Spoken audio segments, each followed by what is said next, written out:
Mais quand lelo ba généraux ba comme une tendance. J'ai dit au président Tshisekedi, faites ce que Joseph Kabila a fait avant Longwa, à Zoï ba généraux, quand on était colonel. Quand on a parce qu'il a mis ici, il a inspecteur général, il a fait DC. Oh, il y a chef d'état-major, il y a 4 étoiles. Il y a une fonction, il y a un grade, il y a une marque. Il y a un général Lumbi à Telemi. Abandi ko pesa ba propos moko contre la nation, contre les chefs de l'État et ça les macateurs messialins partout dans le monde. Il y a des gens qui ont induit le président de la République en erreur. Il y a un général. Quand un général moko à l'équipe générale, John Lumbi, bitumba na est si la raté ça gagner tout maman. La tout nu que ne kaka ba chenere ni. Pourquoi bato FCC? Kaka balinga kotia mboko kako kana bato pona ni mboko ya toiboyi ou bien mboko ya ngoto bobo to mboko yo ezali bango ni basala ki yango mais afkala ngoni attaquer bana Eduardo Santos hein oh moi si ndeko na Sidiki dokolo oya ganga gawa moi si bana ba copie ya muibi OK copie ya muibi Sidiki muibi alaka muibi soka sana muibi ko be muibi hein Sidiki to syndicat nani moi je sais pas monsieur ozomana.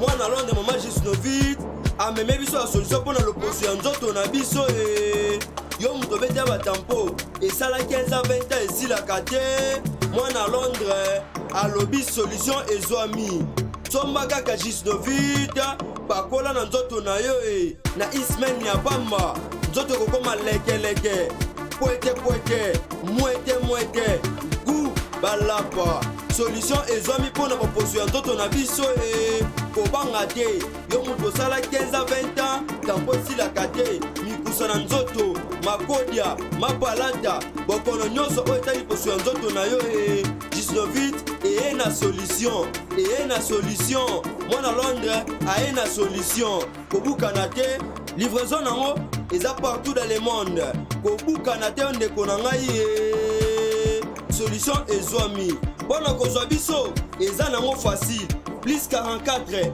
74 24 025 437 na bandeli lisusu plus 44 74 24 025 437 balapa. Mesdames et messieurs, vous qui nous suivez sur Nouvelle Tendance Télévision, vérité et réalité dans vos maisons, partout où vous avez l'habitude de nous suivre, infiniment merci. Nous vous transmettons les salutations de toute la grande équipe qui nous accompagne aujourd'hui.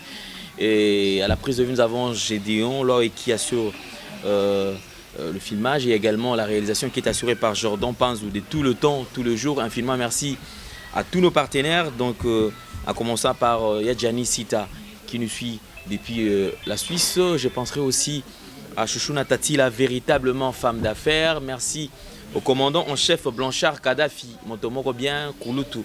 Yabale qui n'a pas de parce que depuis que tu as Kotoyo, Kotoyo Penaya, Gianni Sita, depuis Suisse-Irlande. Alors, mesdames et messieurs, vous le savez, aujourd'hui on sera encore au point de l'actualité parce que l'actualité,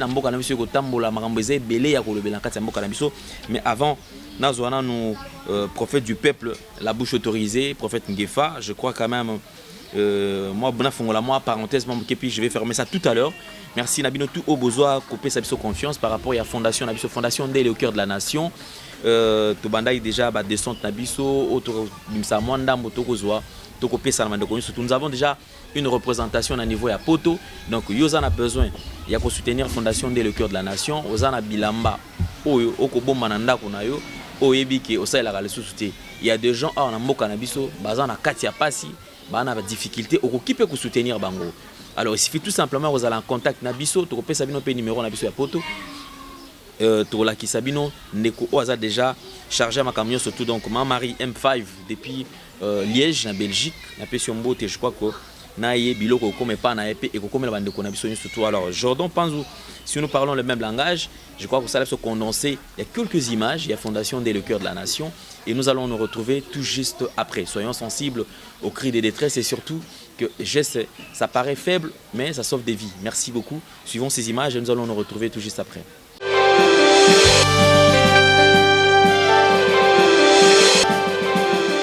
Zalina papa nangai atana zalina mama nangai akolinganga te lokola Yesu nanga wa mikolo nyonso atana zalina yaya nangai atana zalina mobali nangai akolinganga te lokola Yesu nanga wa mikolo nyonso.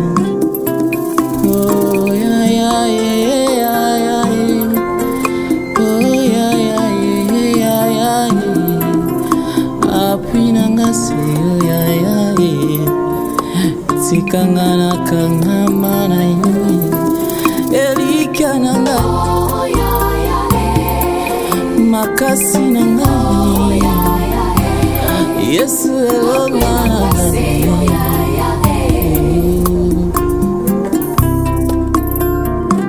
Sema bilokota seyo Santinela la la kate Yesu Makasi abaye vale maye Yesu nangai. Peu importe le temps que je traverse, peu importe le moment difficile, je ne te lâcherai pas. Non kanga makaka na yo non kesu wapi ah non je suis nazanga na nyonso yakasi Yesu te baba wangu wa siku zote anajua maisha yangu hata usiku hata mchana baba wangu wa siku zote Yesu wangu wa siku zote anajua maisha yangu hata usiku hata mchana Yesu wangu wa siku zote Yesu wangu wa siku zote anajua maisha yangu hata usiku hata mchana Yesu wangu wa siku zote hata ningekuwa na babangu hata ningekuwa na mamangu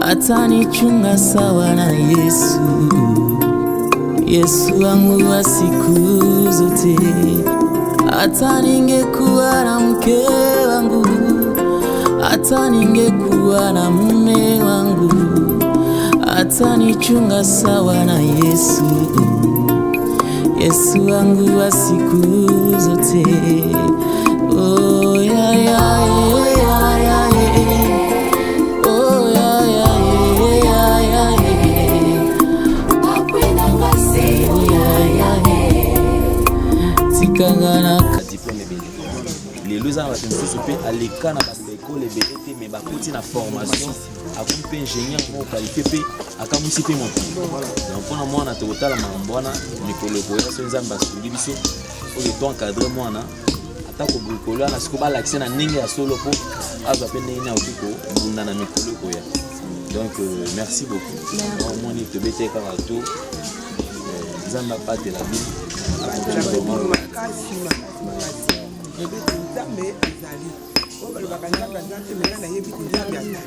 Amen. Bon, merci beaucoup. Merci.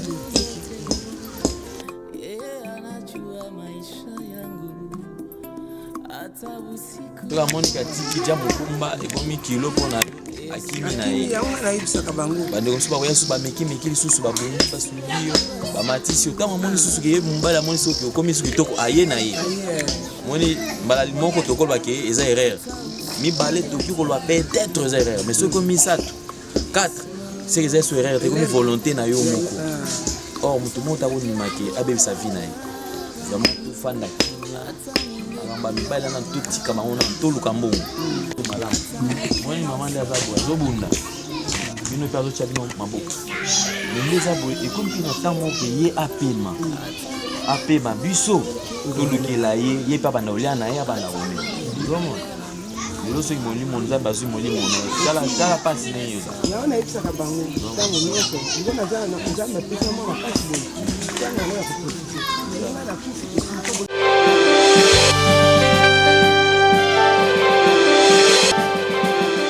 yayebi bomoi nanga ata butu ata na moye yesu nanga wa mikolo nyonso yesu nanga wa mikolo nyonso yende yayebi bomoi nanga eya na butu eya na moye yesu nanga wa mikolo nyonso ata nazali na papa na ngai ata nazali na mama na ngai akolinganga te lokola yesu nanga wa mikolo nyonso ata nazali na yaya na ngai ata nazali na mobali na ngai akolinganga te lokola yesu nanga wa mikolo nyonso oh ya ya ya ya oh ya ya ya ya apui nanga se oh ya ya tikanga na kangama na yo elika nanga makasi nanga yesu elonga santinela la kate yesu makasi abayebale maye yesu nangani. Peu importe le temps que je traverse, peu importe le moment difficile, je ne te lâcherai pas. Naokanga makaka na yo, naokesu wapi. Ah non, Jésus. Nazangananga nyonso ekasi yesu te. Baba wangu wa siku zote, yeye anajua maisha yangu, hata usiku hata mchana. Baba wangu wa siku zote, Yesu wangu wa siku zote, yeye anajua maisha yangu, hata usiku. Oh ya ya ya ya oh ya ya ya ya akwenda ngase ya ya tikanga na kanga mara yo oh yesu na ngase ya ya elika na ngase ya ya makasi na ngase ya ya tikangana kangama na yo Naolemba te, car je sais, mon rédempteur est vivant. Il s'élèvera le dernier et agira à mon problème. Quand je pense à ma détresse et à ma misère,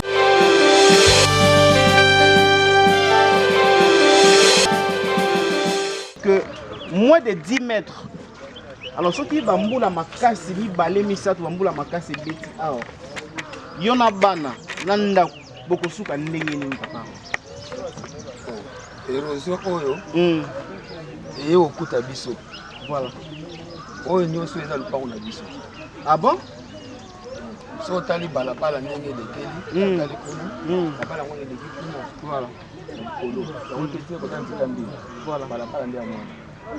On nyonso tikali oza lupango na biso. Parti oyo na toilette mo ya dali. Ezala kitoko. Lupango oyo tango biso to côté ezali clôturé. Yaki clôturé. Yaki clôturé. Ah, na moni pe mire mususu yango na koni. Voilà. Nous avons la photo mille wana to buku yango pona bato na lupango le landi. Basanga même place à koneki. Biso porte na biso ekendeki, entrée na biso ekendeki ya bango pe ekendeki. Basanga place au côté na lupango na bango. Et to bokaki abo to leka. Dans Nambula partie déjà à parcelle ekendaki. Ekenda. Nde langeye bo pemi.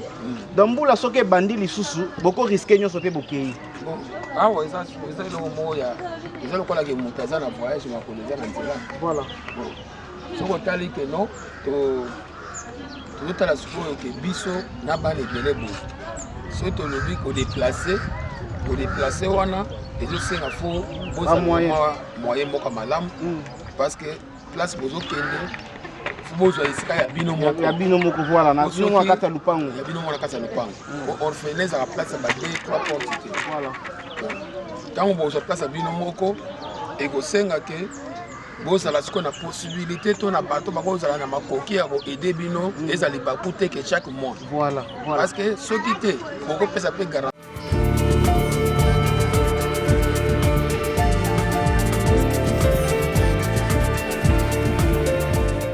Merci beaucoup, là c'était la fondation dès le cœur de la nation. Merci également à tous nos amis de la presse également qui sont avec nous.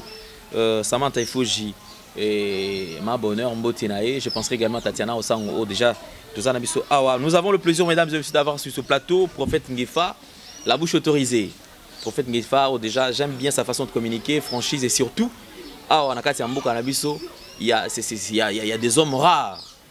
Netiye, boye, aux la véridique. Quand il faut dire oui, à oui. So il faut dire non, à peka non. Prophète Ngefa, Mbotenayo, pe boye malam. Ndeko alende lenzambe a pambola yo. Merci. Tant on a moni yoye, le baite likambo na mboka. Tozali on a pona koloba bo solo, rien que bo solo. Et Jean 14:6, je jure devant Dieu, je vais dire la vérité, rien que la vérité. To banana nzambe po ekolo makam. Tata natiki émission na maboko na yo. Natiki mopalanga nsango alende maboko na yo. Natiki ba kongomani nyonso maboko na yo, politique ezoke na nyamu nyamu na maboko na yo, armée koti na nyamu nyamu na maboko na yo, kolo sunga obatela. To kufa mingi pe to konte ko kufa. Tant on y mboko ko za libéré. Au lobby somme 34 verset 20, les malheurs attendent toujours le juste, Dieu les délivre toujours. Banana biso osukisa biso na kombo na Yesu Masia. Amen. Amen. Merci mesdames et messieurs, Nabino Toubo Landa biso partout à travers la monde Sengweza Mingi Akweba Kiboza Ebele au Bopona Nouvelle Tendance Télévision et surtout émission de Sona Prophète Ngefa. Et ça parmi les émissions, ils ont très très suivi bande de quoi Ebele ba ko benga de part et d'autre, pas seulement l'Europe. Même en Afrique, nous recevons des appels. Oui, beaucoup même en Congo, pour le battre parce que Batouba Rota la biso par-ci par-là. Na Goma, Neti, Papa Félix, il y a service air déjà à côté la biso kuna, Bandekwana Bukavu, Bandekwaza na Ituri, Barota la biso, Bandekwaza na Kisangani, na Équateur, partout. Na RDC. Même en Rwanda, on appelle la Rwanda. Et surtout quand on attaque Bango, on appelle na Bango parce que Tozali ko take tous les Rwandais te bamabe. Mais régime sanguinaire à Kangame o tozo ko attaquer. Ce n'est pas tous les Rwandais. Mingi ba baby Sakongo. Ba baby Sakongo on tozo attaquer bango. Merci beaucoup Prophète Ngefa et la bouche autorisée le sako. Nyoka ata longoli mposo akotika la kaka nyoka. Donc obanga yozala kaka. Ekobanga kozala kaka. Prophète Ngefa le sako. Basukolaka lion minote passe à okata yo. Prophète Ngefa le sako. Soki likofi. Eko beta mesa te musampe kokoka. Beaucoup la kalo sako. Mbolo kwa konda na zamba te po za malade, eza lolenge na yi. Nenge na yaza yi. Enfin pour nous saluer pardon papa le prophète Ngefa le sako. Et senda ko ki mazamba te po ete njoko azali. Et sika to suki la ka ezala ne awa. Place elenge ezala ka pe makamyo surtout eningana ka prophète Ngefa le sako na. Chokolilo nde mokonzi. Ah, chokolilo nde mokonzi enda ko kama makamyo surtout sans chokolilo. Moi passe. Passe ezali. En tout cas tous ala na moi système wana. Yo ozana chokolilo yeba pe sika ni no kolona. Mabeleni no kolona. Pour koboka pe na libanga yo zela ebima etika la ta ko bimate. Alors, nous allons toucher plusieurs points prophète Ngefa, c'est vrai. Alors, tout ça là un petit pas en arrière. 60 ans après, tout au long d'un discours, puis président de la République, Kezali, c'est âge à maturité. 60 ans déjà, on sous-entend que les Congos devaient développer, les Congos devaient se développer, les Congos devaient décoller depuis très très longtemps, mais jusque-là, Congo a trébuché, a bunana décollage naïe. Est-ce que le lot, Tokoki toujours, Kozongi Sakaka faute, n'a pas dirigeant actuel, sans pour autant passer par Baoba Lekanan? Non, mais c'est Alain Ndele, Togogo Loba était bazwa Mobutu kola commissaire na bango. Bazwa Mobutu ba congolais lokola otage. Mais je n'arrive pas à comprendre. Kadhafi a koufi atiki pétrole hein? Bon bazo exploiter pétrole yaka yiki na bango. Hein? Mobutu a koufa mais akende na diamante or te loko na sema belete atiki nyoso na République démocratique du Congo. Hein? Mais toyebi en nini zo salema pona maréchal Mobutu kukungwandi wazabanga roi du Congo d'Isaïe pour être azonga to reconnaître pe biloko malamu. Tokena 60 ans na biso ezali ya souffrance. 60 ans ya esclavage. Ba Belge bakei, ba Rwandais, Bougandais, ba oyo tout bakangi biso. 60 ans ya biso ezali ya misère. Peuple li akate et se retrouve raté. Le pays le plus riche du monde est béni. Hein? 2030, attention, 2030, ma voiture nyonso biloko comme électrique produit dans le Congo démocratique. Les peuples sont dans la misère. 60 ans ya biso développement mboka te. Comment mboka lokola Somalie azali na ba métro. Somalie azali na ba autoroute. Somalie au place ba djihadistes ba terroristes ba vandi. Tokolo ba même na mboko ezangi mai Éthiopie te. Mboka lokola Éthiopie, ouais ezangi mai ya komela. Éthiopie ba na ba autoroute. Ba na ba aérogare. Hein? Ba Éthiopien ba zalana na ba développer mboka na bango. Mais mboko ya biso tozata na autoroute 60 ans. Le gouvernement Mobutu atonga autoroute 60 ans ba dirigeant au bazui 19 23 ans Kabila le père na 21 ans sans autoroute. Sans métro. Totika na ba train benga ngo locomotive. Donc soko longwa matadi OK kuna milinga tout tozo bima net madusu son jolo mindo ko tamela tumbako. Nga mela tumbako te. Hein? 60 ans de misère, peuple qui décolle mon colonie, tout un discours politicien, et ça volonté politique. Mais si c'est volonté politique, du peuple congolais en otage. Pourquoi volonté politique? Mboka lokola Côte d'Ivoire, on va cacao, on a café, on a matière de société. Baso de mouton, on a véritable saut de mouton, il y a Côte d'Ivoire. Bon, on a métro na bango. Au moins, on a Ouattara, na Gbagbo, batongi mboka wana. Hein? Mboko ya bundaki bitumba kutu wana, lelo komi bijou. Hein? Oye Ouattara tongi yango. Oye abisu 60 ans kaka ba discours inutile. Il y a ba conflit. Peuple se retrouve raté. Peuple misère. Hein? 60 ans ba dictateur, si ba dictateur, tout le monde est dictateur. Torotia Tshisekedi dit, parce que tu le mot, président, excellence. À côté de ça, il y a un homme. Allez, là, on a la tête à 5 ans, on a la côté, parce qu'il y a ces kanguiers, et on a la côté. Attends, on a monsieur Alain, 60 ans, indépendance, on a une mature, on a une maturité, mais maturité, on a 18 ans, on a une adulte, et bien, il a 60 ans, maturité à monter, on a 18 ans, tu es adulte, on a une maturité, tu es comme la maturité, et bien, voilà. 60 ans, il y a moins de 50 ans, il y a papa et maman qui ont foufou. Alors là, dans le salon, 60 ans d'indépendance. Mais c'est comme ça les atterres. Mais ça, il y a des gens qui ont créé ça. Mboka développé dans la matière première, ils ont créé ça. Il y a des poto, Belgique, qui ont versé, mais ils ont foutu des chômeurs. Mais qui n'est pas le cas avec le Congo, parce que le Congo, ils ont minéré, ils allaient belé. Et l'équipe à Belgique, et l'équipe à France, Congo a vécu, parce que tout le monde a le pouvoir, mais c'est allé.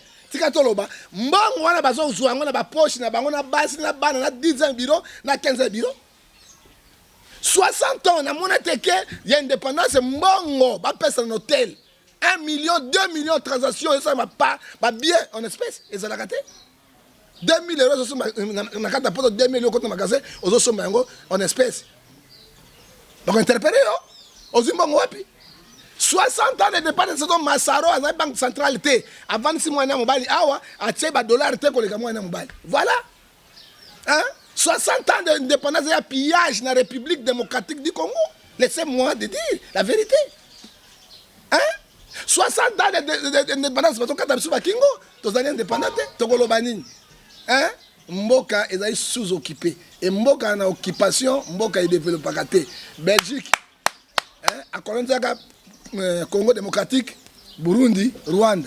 alongo Burundi na Rwanda matière nyonso Belgique est parmi les pays les plus puissants du monde et la matière au perso Congo mais tel lelo ndenge ba Belge bazobika par rapport na biso ba Congolais ezali ngotobobo Pezali Poloso, Pezali Mawatru. Mais si sur les réseaux sociaux, je crois quand même qu'il y a eu une publication et qui a secoué les réseaux sociaux Mamakasi.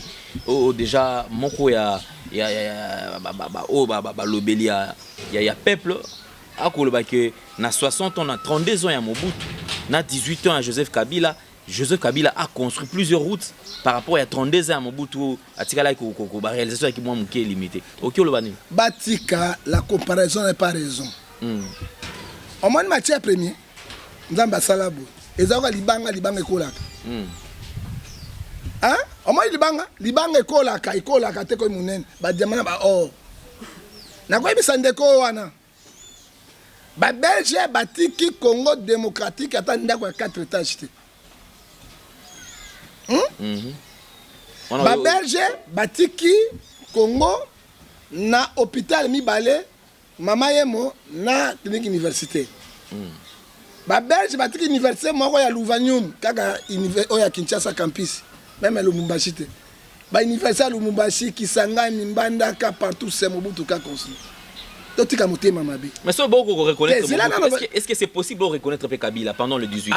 Attends, Mobutu. Mobutu biloko tout mona ba société tout paritatique nyonso. Ba FCI, ba Régie des eaux, ba SNET, c'est Mobutu qui a construit. Barrage d'Inga Ozomona, c'est Mobutu qui l'a fait. Hein? Ba ville moderne, c'est Mobutu Mutafungoli yango. Hein? Quand même Mobutu Azali un excellent président, malgré sa dictature, mais à Sali Oroigo Sala pour la Congo Kenya. La perte de la démocratie, c'est Mobutu Nansele en 1981 dans le baki multipartisme. C'est lui. C'est Mobutu. La perte de la démocratie, comme il a Combo parce que le pouvoir, je ne sais pas. Nana Fungula qui multipartisme dans Kata Tsele, dans Kata Kikol. C'était Mobutu. C'est le perte de la démocratie. Bobo Sanyons. On peut comparer Mobutu na Kabila te. Bato ya Kabila, on va piller par rapport Rwanda, le commis premier exploitateur ya côté Rwanda. Uganda, premier exportateur, il y a or, Brit, Ituri, Beni, Mbongo, Bazana, or, yango. Hein? 9 pays limitrophes, pas la partie de Bango, richesse de Namboka na Bango. Mobutu Zaki, Tata, Moko, Maman, Moko, Mokonzi, Boko, Zairi, Moko. Ça n'a pas participé, Zairi. Ok, mais parti de Moko, a fondé un multipartisme. A fondé yango, et Zaki Bango, Moko. Hein? Ozomona. Na Mobutu, a bête à bateau film, on a libumouté.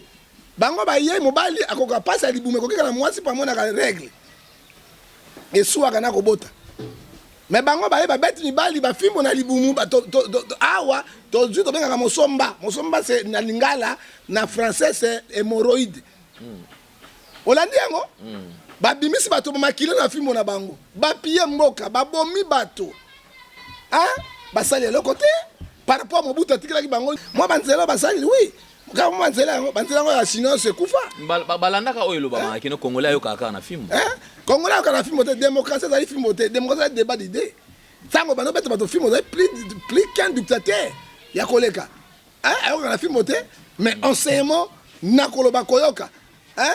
Na kondima ba Kabila te c'était parce que 19 ans nango, c'est qu'on voit mais ça bato ba millions de milliards et les peuples sont dans les misères. Quand même on bout tonga qui faut te reconnaître. Hein? Hein? Tu reconnaître et puis ce qui est grave, Kengo donne pas couronner héros national. Mobutu qui fit parce que Kengo a dit travailleur na ye a sali lo comme côté pour reconnaître Mobutu te. Mboka ya Toyiboyi, bon reconnaître Lumumba. Hein? Héros national. Mais Kasavubu oyo na yebisa bango lelo oyo grâce à maman grâce Mbonge Imek adjointe à Santou Maria ndé a commis Joseph Kasavubu, héros oublié. Les gens vont reconnaître pour l'interview. Personne qui parle de Kasavubu. N'a pas ça qui discours pour l'indépendance. Ce n'était pas Lumumba. C'était Kasavubu. Qui était le président. Hein? Nani a destruit qui Lumumba. C'était Kasavubu. Il y a deux gouvernements. Gouvernement et parlement. Hein? Et ça qui est Oyo Kasavubu qui a rejeté Lumumba. Et Lumumba a un gouvernement parallèle. oyo bazali koreconnaître yango te atyai batrouble na kati ya mboka moto ya boye boreconnaître ye Joseph Kasabou bozoreconnaître lelo lobi oyo toza na quel pays monsieur un pays ya ndenge nini c'est comme Kengo comment bokozwa Kengo héros national Kengo Kabila le père ya yawa bakimi ake na Pologne qu'est-ce que comme Kengo a dit moi je suis pas congolais je suis polonais Mobutu m'a appelé parce que j'étais intelligent mais tant que j'étais intelligent ba décorer héros national kuna mboka na bango polonais ba décorer ye et maman ya Kengo azali nini azali mongwadi azali rwandaise baka décorer Rwanda kuma mboka to na ba infiltré Mobutu mwana mboka ouais azali patron ya Kengo c'est lui qui faisait le tout un grand roi bozo reconnaître été bozo reconnaître Kengo adon alors bero yango bango ezana tinate Rossi pa bimero maman do mepero national Rossi mukenda bimero oyo président droit de l'homme nana akufa kina chebe abimsa bero le pays le plus héros dans le monde le Congo démocratique le pays le plus beaucoup de généraux 500 généraux ba gagner ta maître mot de Congo et mboka mo poto. Merci beaucoup, Prophète Ngefa. Je crois quand même qu'il y a un point très très intéressant parce que les lots quand même est comme ici Batou. Après une nomination quand même, la mise en place Batou ça là, Awa, tout le monde quand même pour la toute première fois, tout le monde a quand même Maramou tout ça là, Awa. Mais je crois qu'on va suivre quand même tout là dans une interview au Nganayo. Tout là parce que quand même déclaration il y a général John Numbi, les lots et pousse et comme Maramou belé tout autour na yango. Tout là dans une image et après nous allons nous retrouver tout juste après.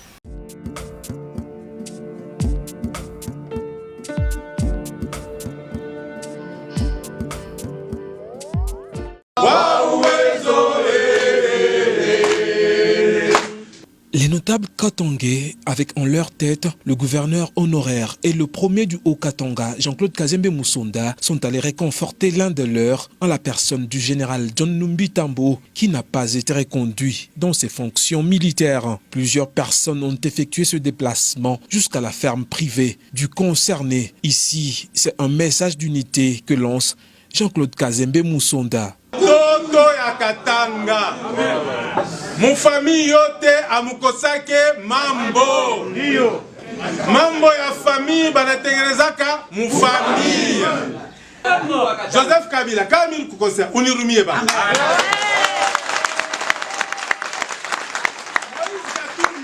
kama nili kukosea mina kuloba pardon nirumie kama unataka sasa mina kukombanisha unirumie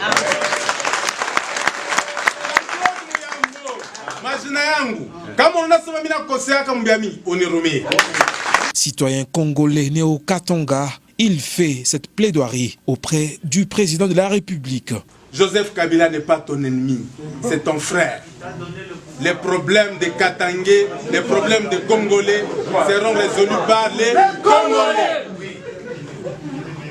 Nous voulons signer avec toi, Antoine Félix Tshisekedi, notre président, un pacte de paix, un pacte d'amour, un pacte de développement du Congo. À son tour, le général John Numbi Tambo s'est adressé à tous ses visiteurs en ces termes.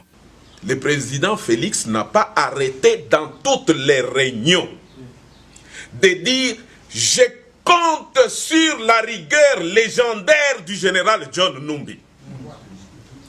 Chaque jour, ça créait des ennemis, ça créait des jaloux.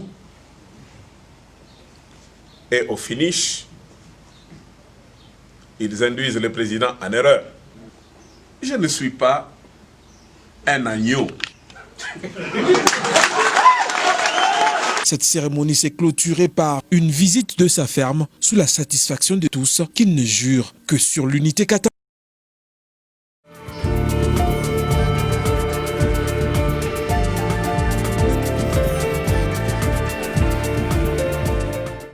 Merci beaucoup, l'équipe Mobimba Autokosa Nabango. Prophète Ngefa, Nabanzi Tolandi Sikoyo, déclaration à général John Numbi. Enfin, il brise le silence. Réaction, Nayo. De quoi, hein? On ne blague pas avec la fesse du tortue. Quand tu mets les doigts, ça part.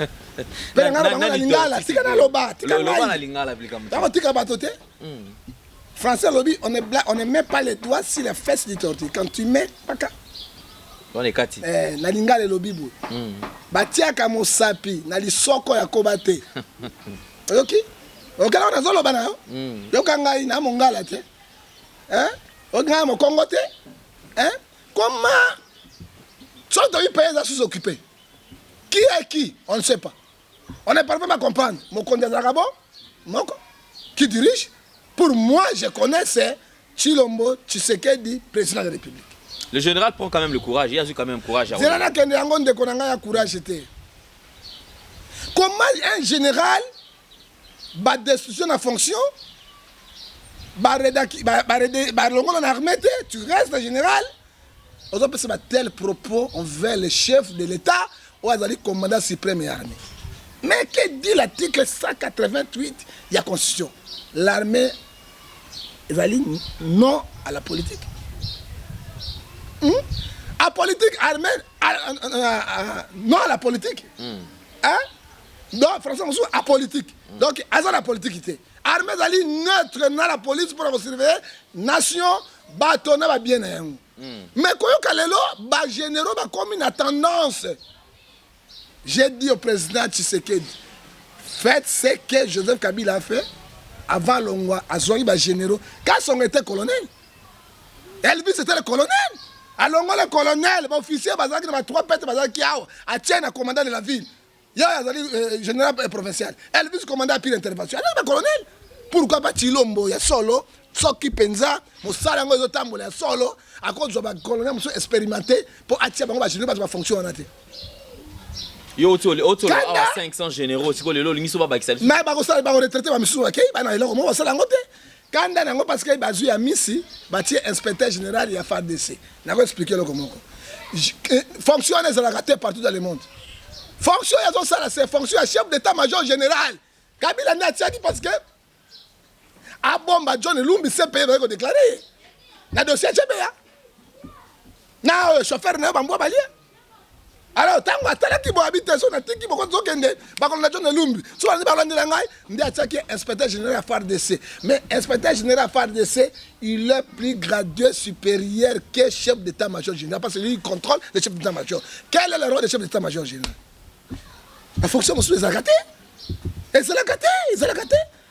Ce qui est tu sais que des soldats commandant suprême armée, avec la fonction inspecteur général et la gâté, il y a FARDC, la gâté et l'ongoué à tri chef d'état-major général.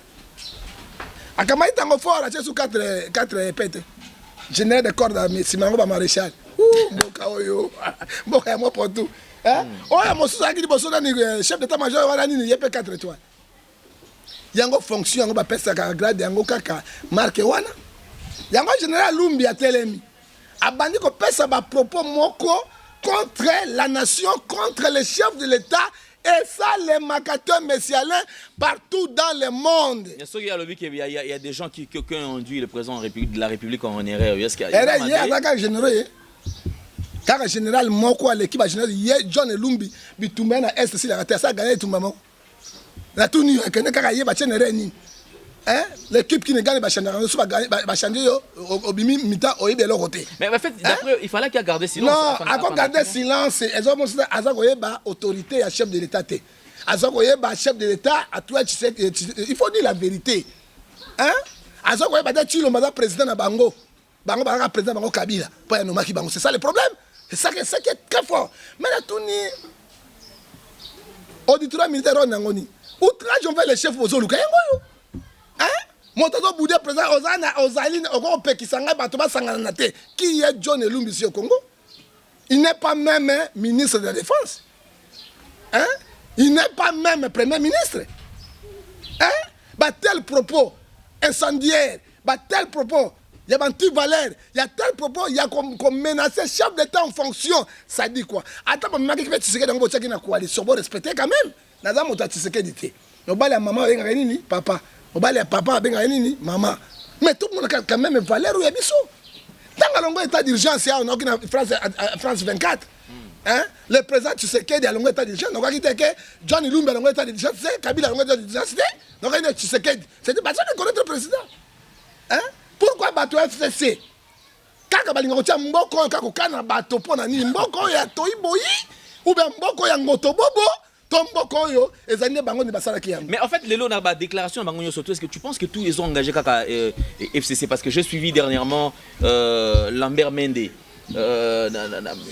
face à la presse. Bah, pour poser une question à l'objet bien. À l'objet, tout ce que je suis en train de dire, ils ont engagé Yemoko. Azolo ba au nom il y a FCCT. À qui peut mettre peu point de vue na eux, Aza libre quand même. Et bon ce John Lumba le bien comment engagé sur FCC? Menda ebi mingi. Menda na leçon au pesa. Menda na leçon au pesa ba congolais. Menda ebi mingi papa. Menda moto buka lokuta face à face parce que tout le monde a beau. Hein? Jolino aya ba maman c'est allé en carte internet ba la combien. Ce qui m'aide voilà je coupe l'internet pas internet ayi. Ba la leçon au pesa ba. Hein? Menda leçon au pesa ba. Hein? Autorité morale FCC Kabila. Pour John Lumba lo baboye, il faut Kabila ndi. So quand dimita ko gangela il peut reprocher. Et Zali na bisa ki Alain Bazol Luka tête. Caméra bien dit. On me cherche pas ma tête, on cherche la tête du chef. Yango to mona yango. Caméra lo image muibi na ye. N'est-ce pas ngo tobo ba mo gigi. Hein? Angbalima. Hein? Mais alobi yango solo. Hein? Alobi yango on cherche la tête du chef. Oh to so kawana nini? Bazo préparer une rébellion. Désobéissance totale.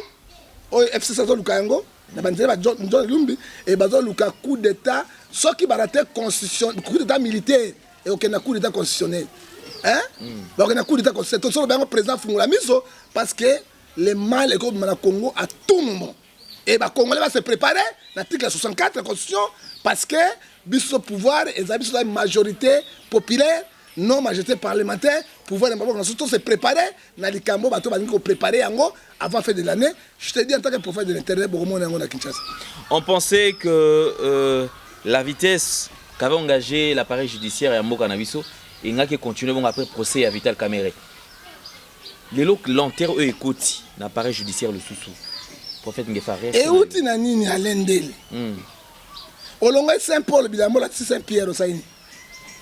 Ngando akimi mvula kwa ina mai. Ba détourner ko continuer kaka oui. Mais ils ont continuer et ça Vital Kamerhe état de droit même John Lumbi il faut auditeur supérieur de la République va interpeller bakangai. Hein? Hein? Article 12 de la Constitution lobby tout Congolais sont devant la loi. Pourquoi deux poids deux mesures? Et là John Lumbi a le bien ceux qui montent mon cas le bas qui toi la mouka le en prison. Ou bien député mon opposition mais en prison. Est-ce que les méthodes de droit zali?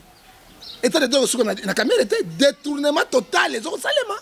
Ce qui état de droit il y a solo papa. Et ma tête à poids libre, il a eu de millions de milliards na maboko on a personne n'a interpellé. Mais c'est ça le problème, ça doit dossier avec mon kangalo Jezawat. Bon kangalo ba millions de millions. Hein? Combien? Basta de belé inachevé. C'est ma tête à poids. Hein? Hein? Bambongo appelle ça que ba école 1000 tomes combien et kende wat. À autant université na mboka na ya bosani Congo. État de droit sur la caméra était dossier à caméra est politique. Ils ont pénalité. Ils ont politique. Parce que ce sont des état de droit. Hein? Les gens qui ont commencé dans la République a refoulé qui balouba na mboka na bango. Pays dans un pays, balouba na kata mboka na ba refoulé, il y avait des morts. État de droit interpellé mondial ta dossier génocide à Rwanda. Les gens bakangi ba hôtel les gens en France. C'est état de droit. Ce que état de droit ezali. Hein? Oh ezali a solo ba makila ba ko salate. Je sais makila. Obi mbongo bona détourner yango tant que ministre des transports combien hein état de droit yango wana état de droit ba mende ba ko lo baté au la conférence de presse mbala mo $50,000 wala njo yo ndozolo bango le José Makila za PCA ah mais na lobi état de droit yango za wapi papa ba pour ce vaca nommé par qui il a été nommé par qui pas président de la République mais par les accords politiques hein mboko zo tamola bako mboko zo tamola ni alliance hein alliance na même si lombo na kati ya présidence yanga zo respecter ba korwana est-ce que ba mende ba ko na mboko hein ba mende ba ko sala musala na mboko ba makila ba ko sala musala na mboko exemple ni tuzopesa les pays sont occupés. Prophète Ngefa, en fait, s'il faut prendre le discours du président de la République dans Congo-Brazzaville. Alors bien clair, monsieur. Ezaï le col aux humains, aux hommes na kata mokonga koba. Et au seul côté, maï na mokonga libate, c'est le côté. Oh, ngano sukole maï, ça il y a pas na kata maï. Président dit ceci. Tout ça, c'est une démocratie. Hein? Déjà, tu as accord ou une alliance. Mais c'est comme si tu as un manani. Mon talobi, tu as un manani, tu continues. Moi, si mon bal a ma coffre, bimponda. Et l'on dit, vimbo kwa ngubu. Boya liba longa la koboya tena lingakai. Mais c'est quoi ton sang? Donc, on a souvent banga na biso. Ça sert quoi? Parce que nanga koloba. Moi, j'ai suivi chez Sassou Nguesso. Nalandi yango, nous sommes dans le genre de démocratie. Bon, les accords sont là, on va respecter les accords. Ah, il y a même des besoins. Ah, mon chef de défense, on m'a fort. Hein? Nous avons ça présent à la République. Nyoka to longolem pour sortir kana nyoka. Bible dans Matthieu 10 16. Je vous envoie les brebis au milieu des loups. Soyez prudents comme les serpents. Nazoka mo kondazo ya mbanga soni banani soni alobi na kenaka kabakate na masuba na tiki na masuba oka mo to na nzambe abati masuba na ngaye John Ngefa o basai na nzambe to dala bango na Congo o na ebite alabi ya nga president Kabila pesa ni tshela ba nika ina ne ndamba o zombonga ngo pesa no Kabila no nokela bino bino ko wanga ni Kabila bo wanga na tiko ndi batise bo wanga ni Kabila bo ndi matise kedi hein. Yoka discours andenge wana yami bale mesiale tozolo bana bandeko IDPS bo nandeko ya FCC bazako bibunda bango moko parce que bango ne bazo mema mboko na pouvoir au moins batalamuka na ba opposant suba salaire. Ça montre quoi? Les pays ne marchent pas. À moi c'est 3 le batomi balé ba otambola te so ba yokante ba kabwa. 2 Corinthiens chapitre 6. Ceux qui présentent les chrétiens sont 17 et l'obini. Hein? Il n'y a pas la relation de ténèbres et la lumière. C'est séparez-vous, dit le Seigneur. Ceux qui sont chrétiens, le mal est devant lui. En tant qu'homme de Dieu, en tant que prophète, tu ne pas présent, chef de l'État, le danger est là. Ma belle Zali. Il y a un scandale. Mais tu vois, moto a intéressé, tala. Ce qui a bomi alliance wana, aïe ba eta na makasi parce que peuple azali majomanaï, ba ko mekate. Dès loin elle est quittée. Il doit faire la vie na bango. Na zonga liloba oyo. Batomi sato ba kei ko yiba ba ibi comptoir ya or. Bakomi na butu ezui bango na zamba bayibalala bazui comptoir or wana batie na kati na bango balala pongi oya kanisi alali boliso moko oya kokende nango te miso tsa tongo sa po bamiyebi 3 ennemis d'hier oyo balingana kite bazali ko bomana o bato bakufi pona bango lelo bakomi ba ami parce que amitié yango bango babosani makamba lobi. C'est comme le Congo. Tu es bien FCC à Salaki. Na IDPS. Matang et Bima qui ont na permanence na bango. Ba soit grenade ba bois qui bibembe to monaki yango. Combien de gens ba koufi na bato FCC au pouvoir pour na ba marche pacifique. Les longs de ba komi ba mi. Pilate na lo bagalo ko wana. Azalaki romain. Gouverneur JD. Kaïf azalaki chalandré et puis sacrificateur juif. Bayoka naka mokolo moko te dilon vina bango. Mais tant comme Yesu akufa basolaki bayoka naki. C'est comme le Congo. Nous disons chef de l'État, le pays ne marche pas. Hein? Afungula misonaye. Mais tala Santos. Akamati Lorenzo. Azui alobi petit na ngai akabaki na impela. Ngala comme na ngai mokolo. Joie pouvoir.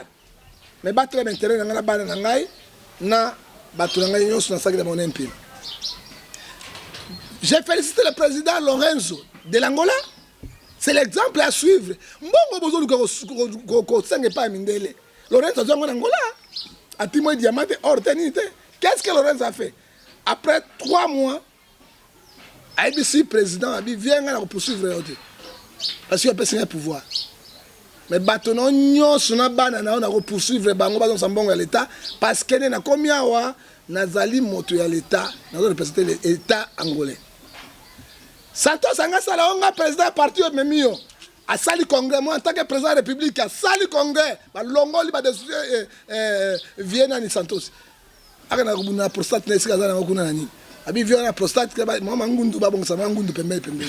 OK? Lorenzo anga be bien nga ça va vieux. C'est ngade mon compte. Ngade mon compte. Qu'est-ce que Lorenzo a fait? Abandi ko kanga ba généraux. Tout, donc ça mbongo à l'état. Boloko. Mbongo ezongi. Deuxièmement, abandi ko taquer tous les ministres. Mbongo bamanateur d'état mbongo kangi bango mbongo ezongi. Nangola. Souka nango nini attaquer bana Eduardo Santos. Hein? Oh moi si ndeko na be Sidiki dokolo. Oya ganga gawa, moi si pas na ba copie ya muibi. OK? Copie ya muibi Sidiki. Muibi azaka muibi so que ça muibi ko be muibi. Ah syndicat. Hein? Syndicat nani moi je sais pas monsieur. Ozomana. Ola zo biso de loba kimi baza déjà na Portugal. Mandat d'arrêt, Lorenzo Fungoli yango landa bango bazo sambong. C'est ça que le président a kosala yango. Mbongo wana Congo papa. Batoko ba chef kitungu wana mbongo combien? Ba justement kile ba mbongo combien? Moto yo ya PCA, oyo ya Jekamine. Hein? Oyo comment nani oyo? Youm Albert combien? 750 millions de dollars, 80 millions de dollars Jekamine. Bana bambongo. Alors état de droit quelqu'un na caméra était? Hein? Les réserve monétaire, monsieur Zate. Dollar comme il a 100 dollars, 220 000 francs. Mais aux autres foot à soda, ça 70 000, ça fait 70 dollars. Fonctionnaire foot à 180, ça fait 80 dollars. Hein? 400 même 100 dollars. C'est pourquoi bon maison quoi, bah voleur, y'a un massaro aïe, aïbio aïe. Ton moni papa, koufa raté, bika raté, comme on est Jaman. Jaman aïe, azuo aïe. Caméra ne parle même pas. Soubassement, réserve monétaire. Ouais, si un franc congolais, hein, Istanbul a kabou misale. Hein? N'a pas ça ba peuple, ba mona, exemple, on fait ça parce que nous sommes les éducateurs de la masse. Hein? Alors nous savons mbonga muke, bobo mangana na mbongo te. Hein? Éducateurs de masse. Oyo dollar. Oyo franc congolais 5. Si go 5 dollars au franc congolais compte combien de fois? Bon, moi, tu as 500 francs ou 5 dollars, 500 francs. Et quand tu as combien de fois? Pendant le franc congolais, ils ont la macasse. Réserve monétaire. Réserve monétaire, c'est la devise étrangère. Dollar et vimbi, euro et vimbi, nan et vimbi, azopé sa franc congolais macasse. Moi, franc congolais qui t'a exaté.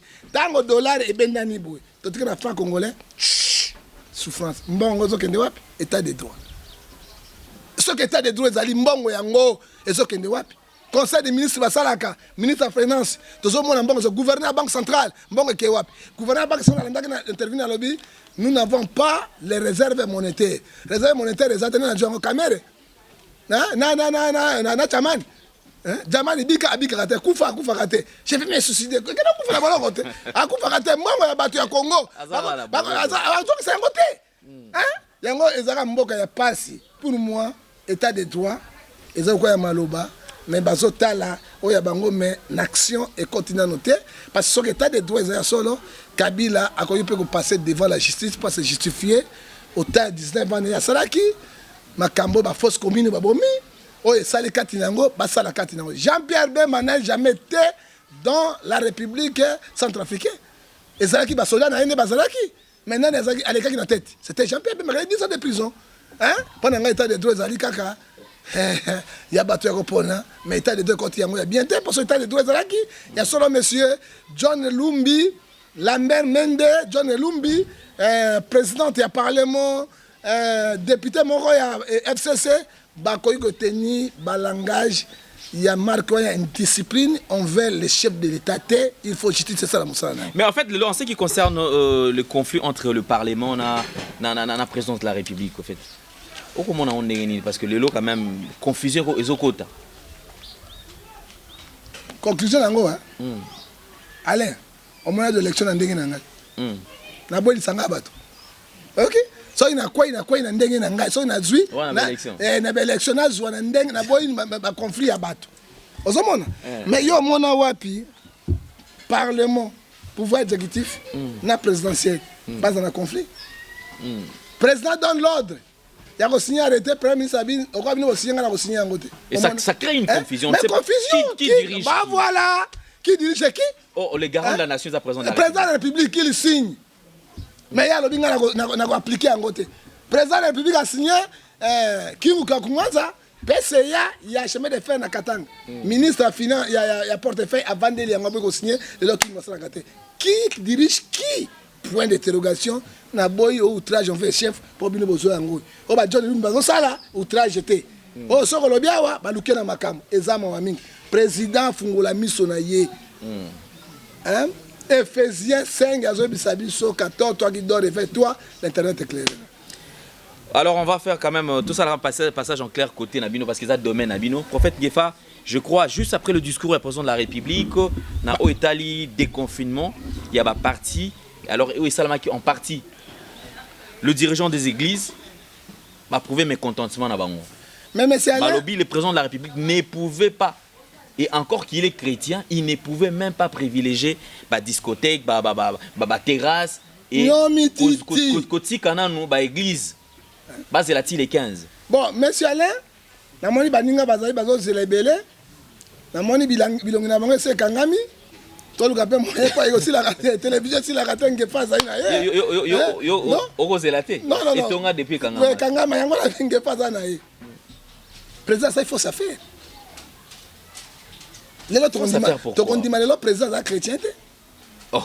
Mais ceux qui président ali chrétien. Matthieu 11 28 et bon mais mikuma na pas nzambe. Moto apesa ka solution ya bato ezali nzambe. Président akoki kosala te afungula baba. Afungula ba discothèque, ba biloko nyonso watika église e pesa solution pa ya nzambe. Monsieur Alain, église c'est la vie. Hein? Lelo na yoki monseigneur Philibert Mbongo alobi en sa désobéissance totale le 27 dans l'église catholique par force et ko créer ni. Mais j'ai dit au président il doit faire attention avec l'église catholique. So Kabila a 3e mandat bino bolembaki c'est mon avec l'église catholique. Bon poser balembaki Kabila. Il doit faire beaucoup d'attention. Na landi Philibert Mbongo awa na carte na Twitter alobi comment boko fungula ba discothèque et biloko pa pamba ndako ya tata bokanga yango. Président là conseiller mabe et donc le besoin président n'est que ça là ils allaient afungola ba église pour la vie que dit la Bible des Chroniques 16 verset 14 hein au sein de la détresse ils ont crié à l'intérieur Dieu tout-puissant ils ont entendu la prière il a guéri le pays ndenge président ya Tanzanie ça là qui mais na départ il y a confinement le président de la République a senga ki mingi aide ya basal nzambe ke noto sambela pona Congo to sambela to tika na mboma maboko na nzambe pona bino bolanga ki soki pe a déconfiner banana na église c'est la solution même mindela okaki yango babandaki yango hein ba culte bana kosana yango baso ko reconnaître bato basambela kate hein église c'est la solution dès Chroniques 15 et le bin na 4 ni hein évoquez moi jour de détresse hein église ko sunga e ko bondela mais kotika église bakanga bafungola tozaki na matanga na maluku na pasteur tango basa déconfinement ba to moni bandumba mosusu abina azwi nzete telemi bo akangi nzete abani ko beta biteko okpa biteko ebukata makolo na bengi pasteur mais pasteur bi regarde ngana banga makamona mona ka papa yoko kimisa tami sauter na lobina kimisa miso na koba na mona pona te bato na bi pasteur ya hotel hein papa nzete pena munene boy tongo sa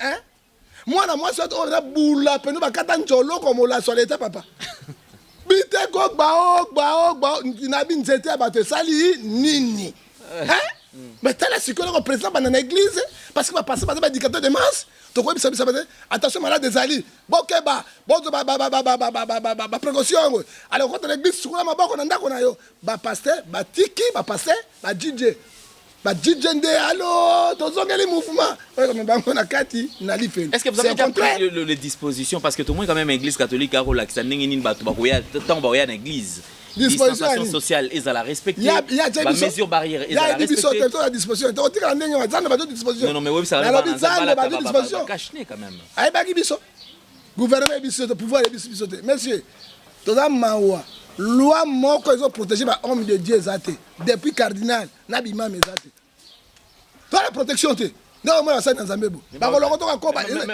la loi, mais na ba audience tout ba faut botika la coller la pour le coller. Mais bana mayele te. Tomino boko kende. Bana mayele te. Vous en avez besoin de quelque chose. Mais attends quelque chose. Bana mayele te. Est-ce que vous avez monté ça qui personnalité juridique ou neuf confesseur religieux et reconnaître le Congo NRC oui montant. Kabila les fils. Est-ce que Kabila est chrétien? Namo Livinda est catholique. Hein? Avec l'église catholique. Est-ce que Kabila est chrétien? C'est Kabila qui a donné ça. À reconnaître mon nom Zambé. Hein? Pourquoi pas pour dans l'église? Ils ont confusion, si confusion. Puis c'est là équipe moi en banda qui gagne en comme on arrive. Même azo même Mabino 10-0. Sous Kalangon de Kolanga ko 50 par 11-0, 11-1. C'est maintenant bagarre. Même si on va to ba Kara Ivera. C'est OK. On pelait, on pelait. Tira ko le bezate. Bah ça bon j'ai dit n'adresser malobanga pas cardinal. Hébreu 13-34, chercher la paix avec tous. Atika, désobéissance totale, dans le 27. Totiki la bango, les 15 ans, musikate. Tu as précaution, yoso. Ça n'a pas de attention avec les affaires de Dieu. Oh, ils ont quoi dans Mali, c'est imam, hein, et musulman. Ils ont quoi, ça président Keïta, c'est imam et musulman. Partez, à quoi c'est parlement, à quoi c'est l'élection, peuple a dit, yo, kolonga. Imam a dit, non, je préfère mourir que de libérer Mbokanga Mali. Hein, on ne blague pas avec les hommes de Dieu et l'église de Dieu. Parce que fort Seigneur soit bazaï pas une abisso. Oh de la président. Soit ça mais l'église de réveil, soit mais la catholique. Pasteur à pasteur.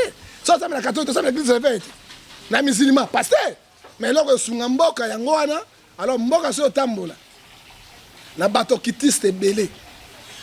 99% ba okitiste ba pratiquants ba koy banzambete.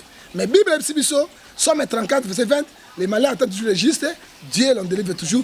Président, et comme il peut n'asuka, à la prochaine fois, à la décision comme pas noté et lobby ma baie, hein, et pessi ma baie. Bazo le kawa que l'élection 2023. Population tout est dans la carte de l'église. Si vous soyez pasteur, moi je vais voter bangote, bakanga qui l'église, ba chrétien ba yo kako biso tolobaka. Oh biso tolobaka et vous t'avez pas ba yo kakayango. Boko zwa. Là, maman lui va être candidate à l'élection présidentielle. Alors, maman lui va être pour l'année. À sa complète église, son catholique, ton l'église. C'est qui? C'est qui? Kabila Zongi. Hein? Dans Kabila Zongi, retour à Chine. Nakangili toko na ngai e bale na boîte na mandaka ate na kena ala bzwanga na mandaka ala na sama na mandaka na hotel mosukiti oh na ke mandaka na Zongi kuna bona na poto bala na kuna na kena na mandaka.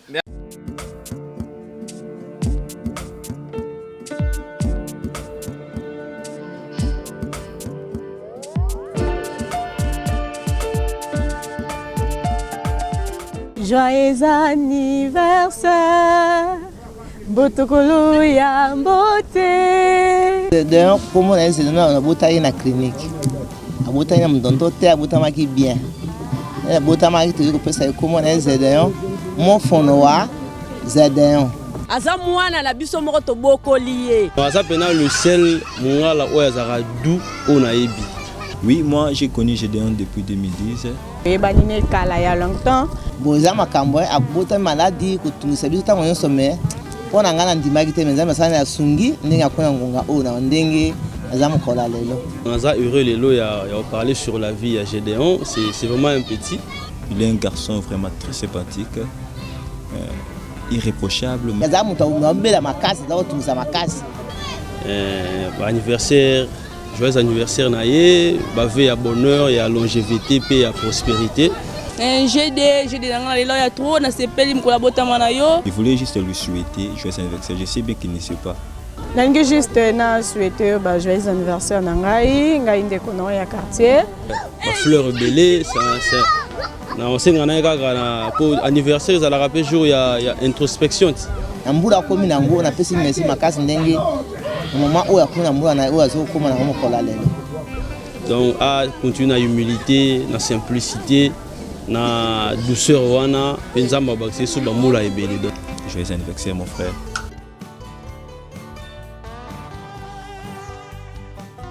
Merci prophète Ngefa. Mesdames et messieurs, je crois que nous tendons vers la fin de cette émission. Continuez à vous abonner sur Nouvelle Tendance Télévision si vous n'êtes pas encore abonné et surtout continuez à nous faire confiance parce que awa toko bunda est-ce que topé sabino information zali vérifiable surtout et vous allez puiser na source. Je crois que nous allons toucher 2 derniers points que ça là que tout ce qui ça pour na lelo émission Nabiso. La République démocratique du Congo, ça fait pratiquement plus de 2 ans que ces pays est en train de traverser une période de pression sur pression. Prophète Ngefa, Congo awa, plus de 2 ans. Pression. On jette un coup d'œil sur l'avenir tout en regardant aussi 2023. Makamwe bandika lelo. Makamwe to koleka na seni awa. Prophète Ngefa. Analyse nini okosala. Ndeko. Nzambe apambola lendele. Soki crise tozanga na Congo. Dala ngala chapeau na ngai. Ngoi chapeau ya Sia Boga. Na chapeau ya Sia Boga. Soko boy sa mokili na yo. Sa mokili na yo. Na la compétition moto te. Soko boy sa mokili na yo. Ancien Boga. Ancien Boga. Ndeko lendele. Soki crise tozanga ngo lelo. Et outi na ba politicien te outi na seni. C'est Seni depuis 2006. Banal bano dirigeait Seni là. C'était sous influence. Non, il y a Kabila, oui. C'est crédible. Malou. En 2006, il y a solo pendant Kabila, na Bemba, Batelemi, Kabila a gagné Bemba l'élection. Aboy Koyoka Episcope Mukondi. Il faut que nous Zambia Beti, Bino Benga Gogo, Biso, Lambana Benga Mongboko. Bon, à Kembo Katata. 2011, monsieur, Bemba, 2011, Papa Tshisekedi Yamulumba, quelle son nom me repose à Telemi, Pe Kabila Telemi, Bato va voter Kabila, Batiki, Papa Tshisekedi Yamulumba. Toujours Seni. 2018, point d'interrogation. Comment point d'interrogation? Point d'interrogation. Comme c'est outrage avec les chefs. Eh bien, mais c'est tout le vérité. Mais la vérité, mais Fayou, tout le ça bien vérité. Et c'est ça aussi un résultat. Pas le bien en vérité. Oh yo zoa qui te passe c'est que la justice. Moi toi zoa qui ça Fayou. 40%. Moi toi balé Chadayo de 3e. Mais c'est ça mission partenaire le groupe matin. Et ça toujours Seni. Tu sais qu'il y a Zoate. Fayou a Zoate, biso to zai sukuna te to popoli maboko. Ma ila mina polo FCC. Kasi bino de bolinga ki yango mboka yango. Nani azalaki na kati ya secrétaire exécutif ya FCC. Ya na kati ya Seni. Ezaki Rosa Malonda. En 2006 azalaki akoli na oyo na Seni. Atangi université na Seni, asi classe na Seni. 2011 c'est toujours Rosa Malonda.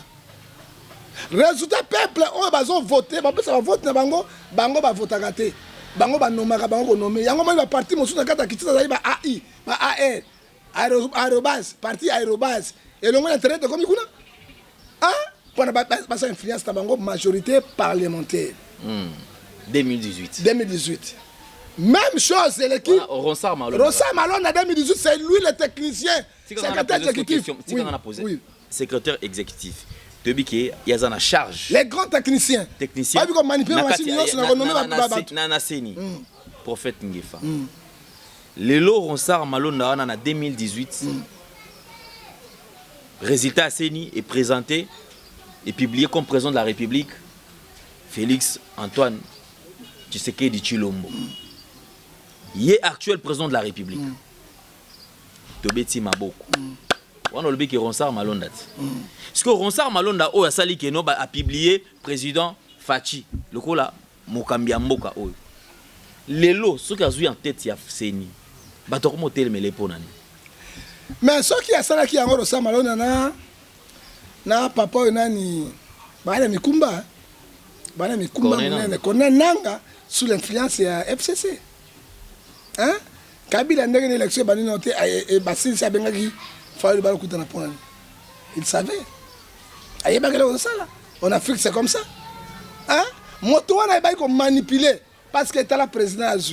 Mais la majorité. Comment bateau va voter président? Il faut voter par député, mais la majorité parlementaire. Tu as l'élo, Pessi, Yazui, et puis, Kati, aza na majorité parlementaire te ntango aza na majorité parlementaire te akodirige mboka ndenge nini parce que na kati ya démocratie oyo cerveau moteur ya mboka ezalaka parlement baloi nyonso ebimaka na parlement autorité budgétaire nyonso na parlement tala eloko basali mpona kobloke Tshisekedi na yango. Nous disons ceci, Rosa Malonda peuple telemi na article 64 na 63 et boye mais bango basali défi contre la population balobi to retirer yango mais to rejeter yango te en septembre bakozwa péter les plans ya munene ya peuple to koyoka yango te tala motolokola papa oyo batapoto ya bisinga prophète soki bitumbeli kosila tolingi seni fo mwana moko ya poto akota na seni biso totiki bitumba parce que akokata makambo na vérité ba conseiller baza lelo baza tout ya présent la conseiller bango wana bango bakona copie na bango na bandenge na bango yoka papa tolingi to ba vérité oyo to meki basango esimbite to meki ba pasteur esimbite ngoy munu nda pasteur OK malumalu sango esimbite oyo mosusu alekaki oyo suka nani oyo nanga diacre lobi lo koma be pasteur pas diacre ndele ga pasteur te esimbite alors toi kotala moto moko Roger Bibwala Mapuya yo ya uti wapi auti na poto na Genève avec le député provincial azali recteur ya université William Bott OK William Bott voilà et puis azali sadiste Ahmed Sali a commis mokanda oyo avant makambo mo potu ekota vision de management électoral de la CENI a commis nyonso na ba révision constitutionnelle ndenge nini CENI ekeko fonctionner ezala normal bato bandima ba résultat tala batu ya mayele oyo ba 24 ans et puis deux il m'a dit ceci toko sala no audit ya CENI te ba mbongo ebima combien kende combien pourquoi futaka bato ya CENI te mbongo na boko ya ba nani ba okale non mais oui ba okale ba okangama et puis toi tala ba biloko nini oyo abimisi pona ko sauver ba 4 livres na professeur on aura le temps na ko peso yango ezali bato oyo azali diaspora auti na Suisse ataka université ya minene akoki kosunga mboko na vérité po azali moto ya nzala te pe ya kobanga peuple mais soki tokeka na barosa malonda papa mo potu peuple lobi non to pesa bato lokola ba professeur Roger Bibwala Mapuya et puis azam moto ya mayele recteur na université ya William Bott et puis azali moto Ahmed Sali ata bango tu ba BBC mais moko ko bongisa mboka. Merci beaucoup, je crois que nous allons, on aura le temps d'en parler très prochainement parce que nous courons derrière les temps. Merci Nabino surtout, Bozaki Occasion, Olanda Bisso sur Nouvelle Tendance Télévision. Ceux qui nous abonnés, qui ne s'abonner rapidement. Merci Pina Bandekognon surtout, on va soutenir Fondation Ndele au cœur de la nation. Alors n'hésitez surtout pas, nous avons déjà une représentation à niveau, il y a Belgique, à Liège précisément, Maman Marie M5 qui est là, je crois, très prochainement, tu communiquer bien numéro, ça sera le numéro Oboki Kobenga que vous allez en contact. Ouais, bilambo là, tu as le sous-souté, vous avez biloko yo, vous avez besoin au son en orphelin. Alors, vous hésitez, au coco en contact avec Ndeko Maman Marie M5, à Roki Koutika Ngokuna et puis biloko yo en conteneur pour na ea, tout son comme nous avons déjà commencé avec plusieurs descentes et na Katia orphelinat. Merci beaucoup Nabino Nyonsotou. Si vous avez besoin de suggestions, remarques, je crois, n'hésitez surtout pas. Numéros allez afficher. Numéro Nabiso, numéro à Prophète Ngefa Pezawana. Prophète Ngefa Togo Minasuka, pratiquement un message, un dernier message à les Congolais, surtout Bagota. Message n'a souke zali boalendele. Pays nyonso se libéraka yemoko. Libération à nation ta na peuple yemoko. Éclairage chapitre 3 verset 1 4, chaque chose à son temps. Comme ce que tant au peuple a se lever pour nous défendre, mais article 63 et lobby à constitution mboka na biso na maboko ya ba nguna ya botage. Tous na bomoko, tous na uni pour to bundela mboka oyo nzamba pesi biso. Tokoza sengo mokolo moko te ele. Hein? Tokoza sengo mokolo moko te ele. Na code d'individu, la poste à pouvoir na bango, nous disons non non non non, peuple congolais, la muka, na pongi et to défendre mboka na biso.